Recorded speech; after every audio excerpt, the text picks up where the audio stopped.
संदीप ने अपनी माँ के कहने पर गांव में शादी कर ली थी। लड़की का नाम था सुनीता। माँ का कहना था एकदम मॉडर्न बहू नहीं होनी चाहिए, लेकिन उन्हें नहीं पता था कि गांव से आने वाली बहू सुंदर सुशील तो होगी और उसको गांव से बाहर भी निकाल लाएंगे, लेकिन उसके अंदर का गांव कैसे बाहर निकलेगा। शादी के कुछ दिन बाद, माँ टिफिन तो देना जरा। बेटा अब तो स्कूल नहीं ऑफिस जाता है, माँ से नहीं अपनी बीवी से टिफिन मांगा कर। ओके माँ। सुनीता टिफिन ले आओ। एक किलो टिफिन, इसके अंदर पिस्ता डाल दिया है। पिस्ता? पिस्ता क्यों? सास जी ने बोला था ना कि आपको पिस्ता बहुत पसंद है। ओहो, मैंने पिस्ता नहीं पास्ता बोला था, पास्ता। पास्ता? कहीं होता है पास्ता?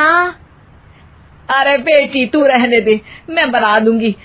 अच्छा किया कि पाव भाजी बनाने का नहीं बोला, वरना किसी के पाव बना देती है। सुनीता को बुरा लगता है, लेकिन उसकी नादान हरकतें कम नहीं होती। ऐसे ही एक दिन, अरे तुमने ये क्या लगाया है? अरे आप वो फूस फूस करके लगाते हैं ना, वही। डियो? का दियो? किसको दियो? अरे वही ना जिससे खुशबू आती है। हाँ हाँ सही पकड़े हैं। अच्छा लेकर तो आना। कौन सा डियो लगाया तुमने? अभी लेकर आते हैं जी। संदीप की बात मानकर सुनीता अंदर से खुशबू वाला फुसफुस लेकर आती है। ओएमजी! ओएमजी मतलब ओ माय गणेश ना। अरे ओएमजी छोड़ो, और ये खुशबू वाला फुसफुस की बात कर रही थी तुम? हाँ इसी की, फिर से सही पकड़े हैं। अरे देवी, लेकिन आप सही नहीं पकड़े हैं, ये डियो नहीं है। डियो नहीं है तो क्या लियो है? अरे ये रूम फ्रेशनर है, जिसको कमरे में छिड़कते हैं, खुद पर नहीं। कोई बात नहीं, माँ कहती थी आत्मा किराएदार है, शरीर एक किराए का कर्म।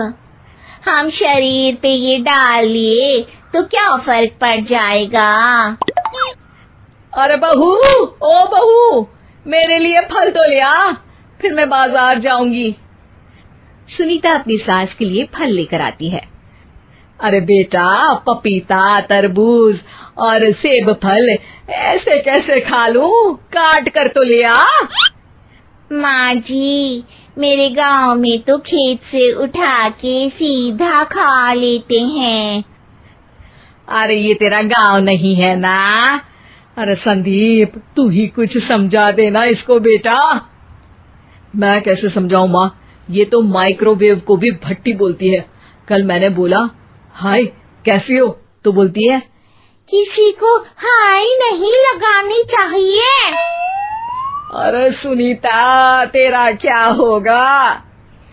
अभी तो कैसे बताऊं माँ जी, अभी हम कुछ करेंगे फिर पता चलेगा क्या होगा, लड़का या लड़की। हे भगवान, कहाँ से आ गई है? रामपुर से जी, आप ही तो लेकर आए थे मुझे। अरे मुझे माफ कर दो। पहले कोई गलती तो करिए जी, आपकी तो सारी गलती माफ कर देंगे हम। हाँ अरे बहू, मेरी बात सुन। फल यानी कि फ्रूट जब भी लाए ना तो काट कर लाना, ठीक है? जी ठीक है माँ जी, फल यानी फ्रूट यानी काट के लाऊंगी। सुनीता रोज ही कोई ऐसी हरकत कर देती जिसकी वजह से उसे घर में दो बातें सुननी पड़ती। एक दिन, माँ मेरे बॉस घर पर आने वाले हैं शाम को, उनका बर्थडे है, फैमिली साथ नहीं रहती उनके, तो यही पार्टी कर लेंगे। उनको अच्छा लगा तो शायद मेरा प्रमोशन भी हो जाएगा। मैं ना फ्रूट केक लाकर फ्रिज में रख दूंगी और तेरे साथ आज खाना मैं बनाऊंगी, ताकि जब साहब आए तो खाने में कोई गड़बड़ ना हो। शाम को जब सारी तैयारियां हो जाती है, संदीप के साथ बड़े साहब भी घर आते हैं। फ्रूट केक तो ले आना बहू, फिर खाना खाएंगे। अरे इस सब की क्या जरूरत थी, आपने बुलाया वही काफी है। सर, आपका परिवार शहर में नहीं है तो हम ही आपके परिवार जैसे हैं सर। इतने में ही सुनीता फ्रूट केक लेकर आती है और बड़े साहब की टेबल पर रख देती है, और जैसे ही केक के ऊपर का बॉक्स हटाती है, ओह, ये क्या है? केक तो कटा हुआ है, मैं तो ऐसा नहीं लाई थी। आप मुझे शाबाशी दे सकती है माँ जी, मैंने ही केक काट दिया। आपने कहा था ना, फल यानी फ्रूट यानी हमेशा काट के लाना, तो फ्रूट केक भी तो फ्रूट ही है ना, तो मैंने पहले ही काट लिया। हूँ ना मैं समझदार। अरे बहू, ये क्या किया? केक हमेशा वही काटता है जिसका जन्मदिन होता है। तुझे एक बात भी समझ नहीं आती, एक नंबर की बेवकूफ है। पूरा माहौल बिगड़ चुका था। संदीप को लगने लगा था कि साहब उसे प्रमोशन तो दूर की बात है, कहीं डिमोशन ना दे दे, लेकिन साहब बीच में ही बोल पड़ते हैं। अरे कोई बात नहीं, ये इनकी बेवकूफी नहीं है, इनका भोलापन है। बेटा आप कहाँ से हो? रामपुर गांव से। अरे वाह, गांव से? फिर तो आपके गांव में ताजे फल और सब्जियां मिलते होंगे। हाँ, सही पकड़े हैं, हम तो काटते भी नहीं, सीधा खा लेते हैं। मैं ना एक बार तुम्हारे गांव घूमने जरूर चलूंगा। क्यों संदीप, ले चलोगे ना?